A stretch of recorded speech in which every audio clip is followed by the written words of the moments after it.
First day Nana masuk sekolah. Lewat petang baru sampai airport, baru jumpa Noah. Rindu sangat lepas 12 hari tak jumpa. Sampai-sampai je Wan dah masakkan favourite kita orang. Kailan ikan masin, telur kicap, ayam sambal, kari kambing, ikan steam lemon. Malam tu Noah merajuk pula. Ingatkan dah boleh berhenti susu badan, rupanya dia cari lagi. Betul-betul jet lag bangun pagi-pagi. Terus get ready pergi sekolah. Tengoklah kipas pun baru nak buka wayar. Ni first day Nana kat sekolah tau hari ni. Awal pagi hari ni kita bagi buku teks dekat tahun 1.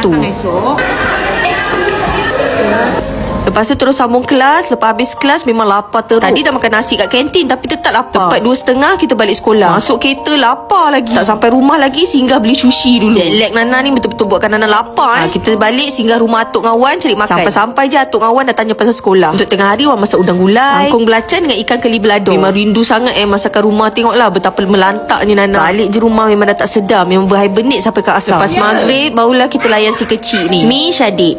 Sebab Nana takut lapar dekat sekolah esok, Nana dah food panda jajan-jajan untuk makan kat meja. Lepas kelas dan betul-betul lesu, lapar je memanja. Esok nak sekolah lagi. Okeylah geng, bye.